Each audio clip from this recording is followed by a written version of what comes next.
Question है, निम्नलिखित में से क्या एक ईमेल एड्रेस का हिस्सा नहीं हो सकता है? तो कौन सा हिस्सा नहीं हो सकता है? मतलब कि जो ईमेल आईडी होती है ना, ईमेल आईडी जैसे मान लीजिए कि हम बात करते हैं xyz123 gmail.com, ठीक है, gmail.com जैसे मान लीजिए किसी की ईमेल आईडी है, और यहाँ पर देखिए इसमें डॉट भी हो सकता है, ठीक है, और @ भी हो सकता है, और हम चाहें तो अंडरस्कोर भी लगा सकते हैं इस ईमेल आईडी में, लेकिन यहाँ पर स्पेस नहीं हो सकता है। यानी कि ईमेल आईडी के बीच में क्या नहीं होता है? स्पेस नहीं हो सकता है। Okay,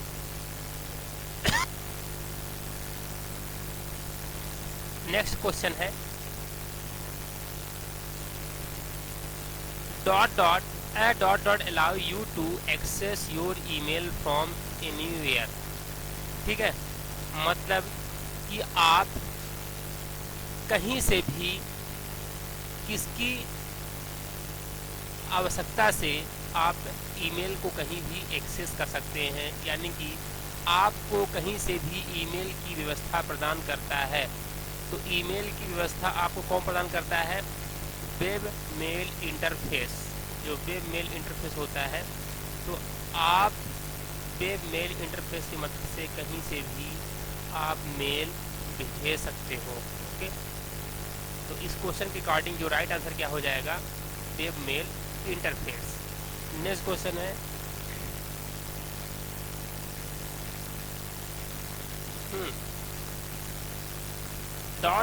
a document means that the file is transferred from one computer to another computer।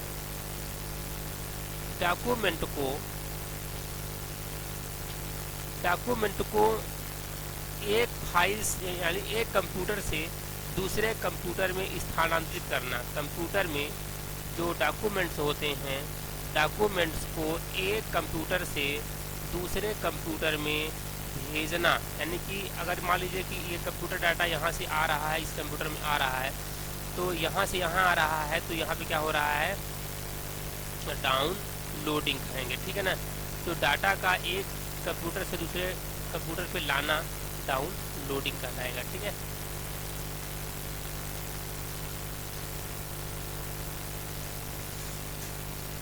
Next question है, dot allow users to upload file to an online site to they can be viewed and edited from another application.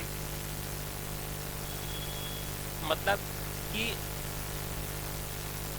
Question का downloading हो गया, हाँ ठीक, हाँ ये question था कि यूज़र को किसी ऑनलाइन साइट पर फाइल अपलोड करने की इजाज़त देता है ताकि वे किसी अन्य एप्लीकेशन से देख एवं एडिट की जा सके। तो उसको क्या कहते हैं? वेब होस्टेड टेक्नोलॉजी, ठीक है। यानी कि अगर आप ऑनलाइन किसी भी चीज़ों को अपलोड कर सकते हैं और उसमें आप अपनी आवश्यकता अनुसार एडिटिंग कर सकते हैं, उसको क्या कहेंगे? वेब होस्टेड टेक्नोलॉजी कहेंगे, ठीक है।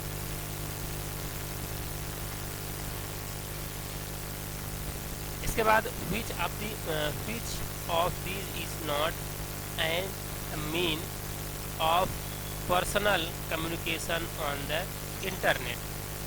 निम्नलिखित में से कौन सा इंटरनेट पर व्यक्तिगत संचार का माध्यम नहीं है? तो कौन सा नहीं है? है ना, इंस्टेंट नोट। मतलब इंस्टेंट नोट क्या नहीं है? इंटरनेट पर व्यक्तिगत पर्सनल संचार का माध्यम नहीं है।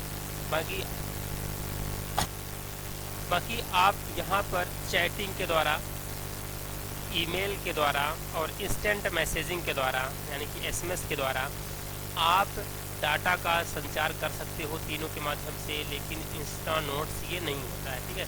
तो अगर आपको व्यक्तिगत इंफॉर्मेशन को शेयर करना है तो आप उसको मेल के थ्रू या चैट के थ्रू या फिर चैटिंग एप्लीकेशन बहुत सारे होते हैं उनके थ्रू, या फिर इंस्टेंट मैसेजिंग यानी कि एसएमएस आप कर सकते हो। ठीक है, तो इस क्वेश्चन के अकॉर्डिंग राइट आंसर क्या हो जाएगा, Insta notes.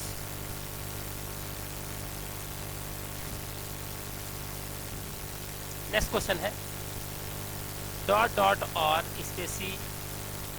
specialized utility programs that are made to use the internet and web easier and safer।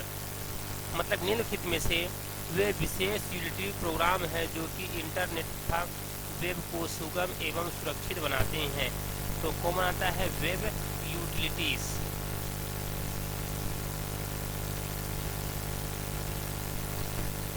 Next question, a program that is used to view website is called, यानी कि website, किसी भी website को खोलने के लिए, देखने के लिए किसका यूज़ होता है, ब्राउज़र का यूज़ होता है। वेब ब्राउज़र क्या होता है, एक प्रोग्राम होता है, कह सकते हो एक सॉफ्टवेयर है जिसके मदद से आप क्या चला सकते हो, इंटरनेट चला सकते हो, यानी कि वेबसाइट पर चला सकते हो। तो किसके माध्यम से चलाते हैं हम वेबसाइट को, ब्राउज़र के माध्यम से, जैसे गूगल क्रोम, इंटरनेट एक्सप्लोरर है ना, मोजिला फायरफॉक्स, क्या है, ब्राउज़र है। इसी का यहाँ पर हिंदी दिया है, वेबसाइट देखने के लिए बने प्रोग्राम को क्या कहते हैं, ब्राउज़र कहते हैं। नेक्स्ट क्वेश्चन है dot dot is a computer network that allow controlled access from outside of organizations intranet। तो क्या कहेंगे उसको, इंट्रानेट कहेंगे। मतलब कि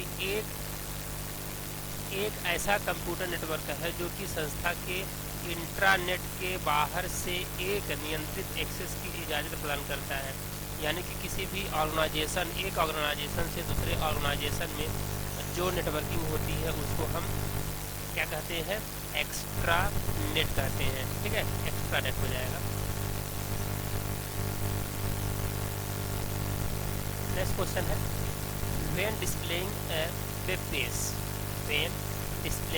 web page the application layer use dot dot protocol. मतलब कि वेब पेज का इस्तेमाल करते समय एप्लीकेशन लेयर किस प्रोटोकॉल का यूज़ करता है। तो जैसे ही आप कोई वेब पेज खोलते हो, है ना, इंटरनेट पे जा कर के कोई वेब पेज आप खोलते हो, तो उस वेब पेज को देखने के लिए या डिस्प्ले करने के, दिखाने के लिए जिस प्रोटोकॉल का यूज़ होता है उसको कहते हैं HTTP, hyper text traffic protocol, HTTP। आप किसी भी वेबसाइट में देखे होंगे कि क्या लगा रहता है, यहाँ पे http.www ऐसे /www है ना, और facebook.com लिखा रहता है। तो जो यहाँ पर HTTP है तो ये क्या होता है, प्रोटोकॉल होता है। और यहाँ पर जो प्रोटोकॉल है तो ये क्या करता है कि वेब पेज को डिस्प्ले कराने का काम करता है। कभी कभी HTTP का फुल फॉर्म भी पूछ देता है कि HTTP का फुल फॉर्म क्या होता है।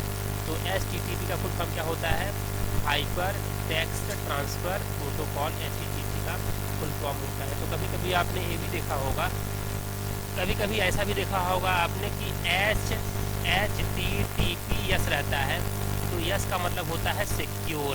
ठीक है ना, और जिस वेबसाइट पे HTTPS नहीं रहता है वो वेबसाइट सिक्योर नहीं रहती है, और नॉट सिक्योर ब्राउज़र के ऊपर लिखा रहता है नॉट सिक्योर। ठीक है, तो ये जो HTTP का क्या काम करता है कि एप्लीकेशन लेयर के अंतर्गत आता है और ये वेब पेज को डिस्प्ले करने का काम करता है। ठीक है, ओके। इसी का आप हिंदी से क्वेश्चन देख सकते हो कि वेब पेज का इस्तेमाल करते समय एप्लीकेशन लेयर किस प्रोटोकॉल का उपयोग करती है। तो एप्लीकेशन कौन से लेयर का यूज़ करती है, HTTP का यूज़ करती है। जैसे कि आपको एक्सप्लेन करके बता दिया। यहाँ पे अगला क्वेश्चन ये है कि to reload a web page you press that dot dot button. अगर आप वेब पेज को, अगर आप अपने वेब पेज को फिर से लोड करना चाहते हो, रिलोड करना चाहते हो, इसके लिए क्या यूज़ करेंगे, रिफ्रेश का यूज़ करेंगे। ठीक है ना, रिफ्रेश, F5 प्रेस कर दीजिए, पेज क्या हो जाता है, रिफ्रेश हो जाता है, तो यानी कि वो रिलोड हो जाएगा, यानी कंटेंट आपके फिर से सर्वर से उठ करके आपके क्लाइंट पे आ जाता है फिर से, ठीक है। नेक्स्ट क्वेश्चन है,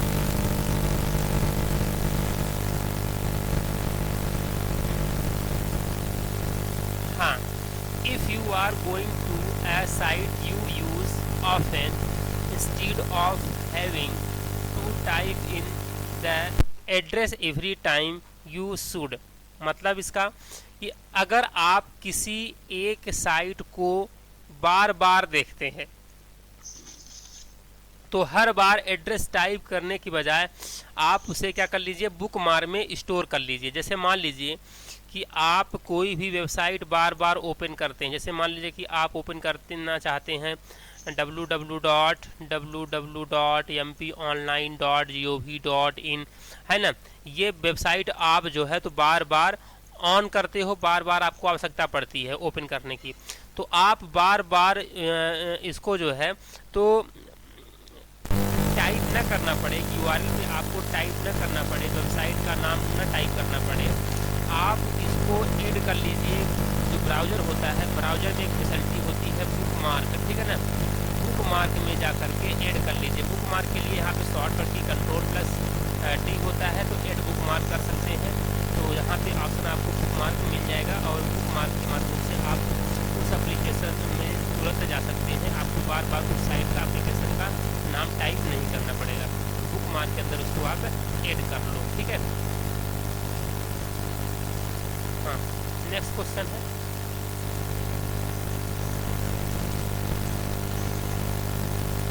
the ... show all the website and pages that you have visited over a period of time, मतलब कि ... आपके द्वारा एक समय अवधि में देखे गए सभी वेबसाइट एवं पेज दिखाती है। तो जैसे मान लीजिए कि आपने कई वेबसाइट खोला, मान लीजिए ब्राउज़र है, ठीक है, मान लीजिए गूगल क्रोम आपने ओपन किया, गूगल सर्च किया, गूगल में जो जो आप चीज़ें सर्च करते हो, ठीक है, जो भी आप सर्च करोगे तो इसी ब्राउज़र के संबंधित ब्राउज़र के हिस्ट्री में, है ना, संबंधित ब्राउज़र के हिस्ट्री में वो चीज़ें जो जो आपने सर्च किया है, जैसे हमने मान लो सर्च किया कि डाला, मान लो एग्ज़ाम युग सर्च किया आपने, ठीक है ना, गूगल पे डाल करके सर्च किया, तो अगर आप देखोगे तो हिस्ट्री में एग्ज़ाम युग पड़ा रहेगा, क्योंकि जो भी चीज़ें आप गूगल से सर्च करते हो तो वो हिस्ट्री के लिस्ट में जा करके स्टोर हो जाता है। और हिस्ट्री को ओपन करने की जो शॉर्टकट की होती है तो Ctrl+H शॉर्टकट की होती है, ठीक है, हिस्ट्री ओपन करने के लिए Ctrl+H ब्राउज़र में, ठीक है। तो इसी क्वेश्चन का अगर आप हिंदी देखना चाहते हैं तो ये हिंदी दिया गया है, आप इसका हिंदी देख सकते हो।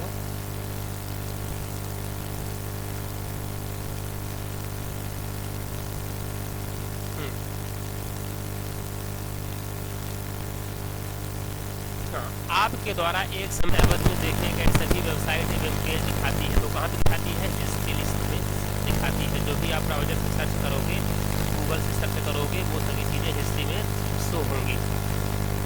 इसके बाद in the URL the scheme is followed by, यानी कि URL में स्कीम किसके आगे बढ़ती है, तो जो URL होता है तो URL में स्लैश और ये कॉलन और ये डबल स्लैश लगा होता है, कॉलन सिंबल होता है। जैसे कि अगर आप वेबसाइट का नाम देखना चाहते हैं तो अगर आप यहाँ पे क्या लिखोगे,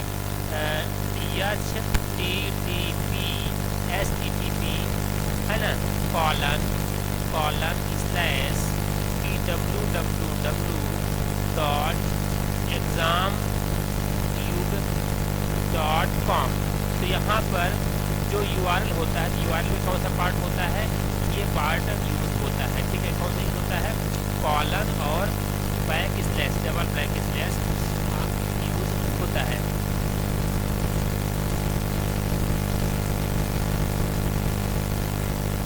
नेक्स्ट क्वेश्चन है, ... is the incoming email server, एक इनकमिंग ईमेल सर्वर क्या है, POP, पोस्ट ऑफिस प्रोटोकॉल, यानी कि अगर आपके मेल पे नेट से कोई चीज़ें आ रही हैं, ओके, तो वो उसको हम क्या कहेंगे,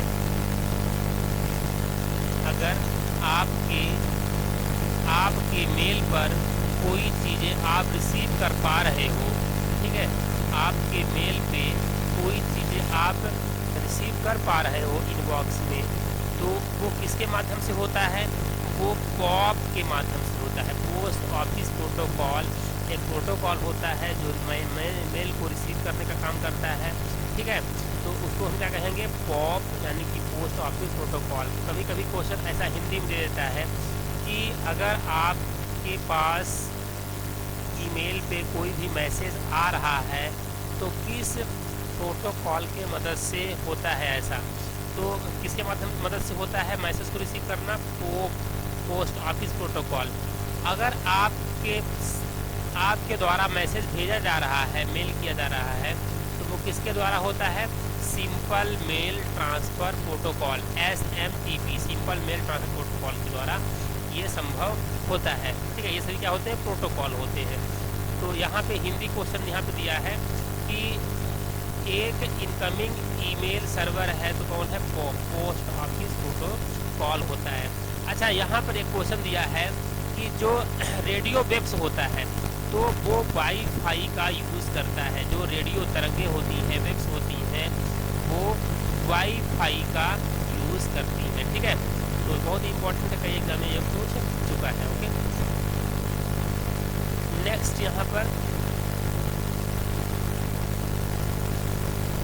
हाँ, अगला क्वेश्चन है कि the process of trading. Next question is the process of trading goods over the internet is known as. मतलब कि इंटरनेट पर उत्पादों का व्यापार करने की प्रक्रिया को कहते क्या है? तो इंटरनेट पर व्यापार करने की प्रक्रिया को हम क्या कहते हैं? ई कॉमर्स कहते हैं। और कभी कभी पूछता है कि ई कॉमर्स का फुल फॉर्म क्या होता है? तो ई कॉमर्स का फुल फॉर्म होता है इलेक्ट्रॉनिक कॉमर्स। ओके, यहाँ पर हिंदी दिया गया है क्वेश्चन कि इंटरनेट पर उत्पादों का व्यापार करने की प्रक्रिया को हम ई कॉमर्स कहते हैं, यानी कि इंटरनेट कॉमर्स। यानी कि आप अगर कोई चीज़ें ऑनलाइन, हाँ, तो ई कॉमर्स क्या होता है? इलेक्ट्रॉनिक कॉमर्स होता है। किसी भी प्रोडक्ट का ऑनलाइन क्या करना? सेल करना और परचेज करना, इसको हम ई कॉमर्स के अंतर्गत मानते हैं। ई कॉमर्स कई प्रकार के होते हैं, ठीक है ना। जैसे C2C, customer to customer, B2B, business to business, है ना, और B2C, बिजनेस टू कस्टमर, ठीक है। तो ये सभी क्या हैं? ये ई कॉमर्स के टाइप्स होते हैं, ठीक है। अगला क्वेश्चन है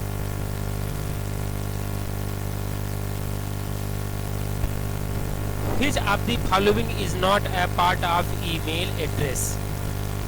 ईमेल एड्रेस का पार्ट कौन सा नहीं है?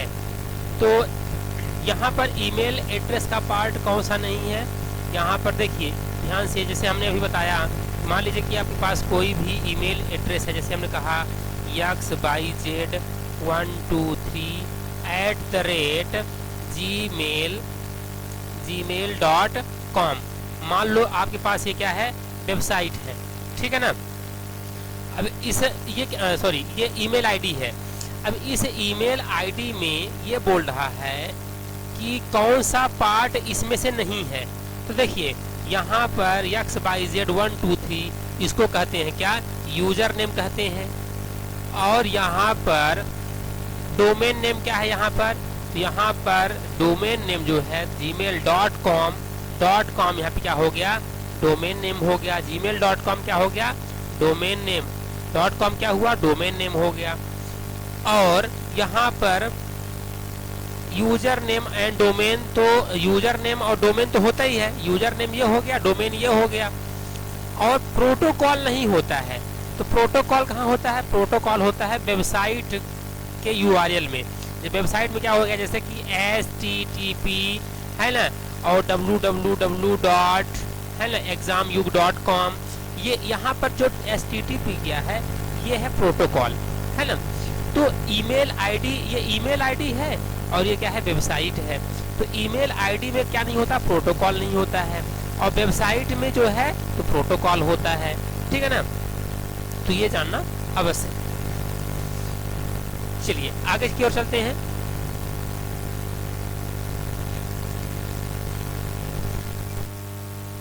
अगला क्वेश्चन है when sending email the dot dot line describe the content of the mail.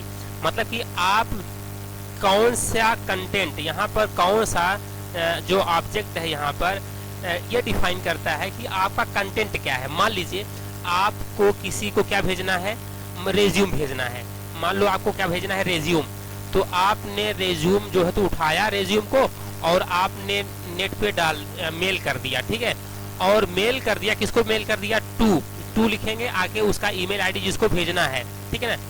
और यहाँ पर ये है क्या चीज जो आप भेज रहे थे, वो है क्या चीज, जो टॉपिक का नाम होता है, जो यानी कि जो सब्जेक्ट है, तो हम कहाँ लिखते हैं, सब्जेक्ट में लिखते हैं, SUBJECT। सब्जेक्ट में हम लिखते हैं कि आखिर ये टॉपिक क्या है, तो RESUME रेज्यूम, ताकि सामने वाले देख के समझ जाए कि ये क्या भेजा गया है। तो टॉपिक का जो नाम है तो कहाँ भेजते हैं, सब्जेक्ट में लिखते हैं। और टू में किसको भेजना है, तो CC मतलब होता है कार्बन कॉपी होता है, और कंटेंट यानी जो आप भेज रहे हो डाटा, ठीक है। इसके बाद अगला है which one is the slowest internet service from the following। यानी कि जो नीचे दिया गया है इन चार में से सबसे स्लो कौन सा होता है। तो सबसे स्लो कौन सा होता है, डायल अप कनेक्शन होता है। डायल अप कनेक्शन आपको याद होगा कि जब आप 2G मोबाइल यूज करते थे और अगर आपको नेट चलाना होता था, ठीक है ना, कंप्यूटर में अगर आपको नेट चलाना होता था तो आप क्या करते थे, डायल अप कनेक्शन क्रिएट करते थे, ठीक है। तो यहाँ पर डायल अप कनेक्शन क्रिएट करते हैं और डायल अप कनेक्शन क्रिएट करके फिर वो 2G की स्पीड से चलाया करते थे, ठीक है। तो उसमें क्या रहता था, नेट की स्पीड कम रहती थी। तो डायल अप कनेक्शन में जो डायल अप सर्विसेज होती हैं उनमें यानी कि मोबाइल नंबर डायल करके, ठीक है, और कनेक्टिविटी करके 2G में चलाया जाता था। तो ये डायल अप कनेक्शन में जो नेट की स्पीड होती है तो सबसे कम होती है, बाकी में DSL और लीज लाइन में इनमें बहुत अच्छी होती है, ठीक है। तो ये अक्सर क्वेश्चन पूछता है कि डायल अप कनेक्शन में स्पीड कम होती है कि अधिक होती है, तो कम होती है, ठीक है, ये आपको याद रखना है। अगला क्वेश्चन ये है कि a network devices that a network device that establish an intelligent connection between two local networks with different type of cables। एक ऐसा उपकरण जो अलग अलग प्रकार की केवल दो लोकल नेटवर्क के बीच में एक बढ़िया कनेक्शन स्थापित करता है। मतलब जैसे मान लीजिए कि दो अलग अलग नेटवर्किंग है, ठीक है ना, दो अलग अलग नेटवर्किंग है और सभी में अलग अलग नेटवर्किंग है और सभी को हमें जोड़ना है, सभी को आपस में जोड़ना है, तो हमें एक डिवाइस का यूज करना पड़ेगा जिसका नाम क्या होता है, ब्रिज। ब्रिज के माध्यम से हम क्या करते हैं, डिफरेंट टाइप्स के नेटवर्क को हम कनेक्ट कर सकते हैं। किसके माध्यम से कर सकते हैं, ब्रिज के माध्यम से हम डिफरेंट टाइप के नेटवर्क को कनेक्ट कर सकते हैं, ठीक है। अगला क्वेश्चन है कि व्हिच, ब्रिज को ब्रिज ही बोलेंगे, ठीक है ना। हाँ, ये कह सकते हो कि डिफरेंट टाइप्स के नेटवर्क को आपस में कनेक्ट करवाने का काम करता है। डिफरेंट टाइप का नेटवर्क यानी कि अगर मान लीजिए किसी का जो IP एड्रेस है उसका जो रूट है अलग है और दूसरे IP एड्रेस का रूट अलग है, अलग अलग क्लास की IPs अगर हैं तो हम उसको कम्युनिकेट करवाने के लिए रूट का यूज कर सकते हैं। इसके बाद अगला है His duty to do you use to transfer file exchange message। Message को एक्सचेंज करने के लिए हम ईमेल का यूज करते हैं। अगर आपके पास ईमेल आईडी है, सामने वाले के पास ईमेल आईडी है, तो दोनों को अगर डाटा को इंटरचेंज करना है तो ईमेल आईडी के माध्यम से डाटा का इंटरचेंज कर सकते हैं, आदान प्रदान कर सकते हैं, ठीक है, ईमेल के थ्रू। इसके बाद अगला क्वेश्चन यहाँ पर दिया गया है कि to reduce the work of memorising email address we should use. मतलब कि अगर हाँ एक ईमेल एड्रेस को याद रखने की समस्या को छुटकारा पाने के लिए क्या यूज करना चाहिए? एड्रेस बुक का यूज करना चाहिए। भाई कि सामने वाला के एड्रेस ईमेल आईडी क्या है, इनका ईमेल आईडी क्या है, इनका ईमेल आईडी क्या है, इनका ईमेल आईडी क्या है। तो ईमेल आईडी हमको भूले ना, और इस समस्या से छुटकारा पाने के लिए हम क्या यूज करते हैं? एड्रेस बुक यूज करते हैं। तो उस एड्रेस बुक में डिफरेंट प्रकार के ईमेल एड्रेस को आप स्टोर कर सकते हो और आवश्यकता पड़ने पर उनको मैसेज कर सकते हो या मैसेज दे सकते हो। ठीक है, एड्रेस बुक कहते हैं, यानी कि एड्रेस को स्टोर करने वाला, ईमेल आईडी को स्टोर करने वाला। इसके बाद an email account include a storage area often called. एक ईमेल अकाउंट में बने हुए स्टोरेज को क्या कहते हैं? Mail box. यानी कि जितने भी आपके पास ईमेल आएंगे तो आपके मेल बॉक्स में, यानी कि इन बॉक्स में मैसेज आते हैं, उसको क्या कहेंगे? मेल बॉक्स कहेंगे। ओके, चलिए नेक्स्ट क्वेश्चन की ओर चलते हैं। अगला क्वेश्चन है to close a file inside a program. ठीक है, तो अगर आपको प्रोग्राम को बंद करना हो, प्रोग्राम के अंतर्गत, प्रोग्राम यानी कि किसी भी सॉफ्टवेयर के अंतर्गत प्रोग्राम जो खुला हुआ है उसको बंद करने के लिए कंट्रोल प्लस F4 का यूज किया जाता है। ठीक है ना। ओके, जैसे कि हम आपको यहाँ पे दिखा भी देते हैं। हाँ हाँ, ठीक है।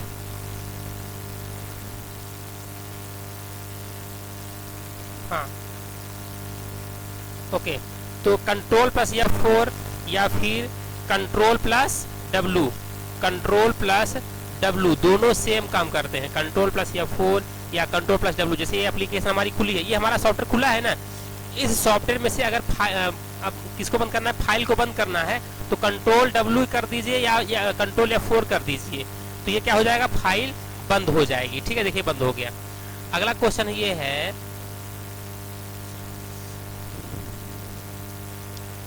The area in Windows where date and time displayed in. यानी कि जो डेट एंड टाइम होता है तो कहाँ पे शो करता है? टास्क बार में। यहाँ पे देखो कंप्यूटर में नीचे जो वाली पट्टी होती है, नीचे इधर, ठीक है ना, टास्क बार में नोटिफिकेशन एरिया के पास, वहां पर डेट एंड टाइम आपको शो करेगा। ओके, उसको क्या बोलते हैं? Task bar. नीचे वाली पट्टी क्या बोलते हैं? टास्क बार कहते हैं। ओके, हाँ, okay okay, thank you for watching. और नेक्स्ट वीडियो में जल्द लेकर के आएंगे video. Okay, bye bye, have a nice day.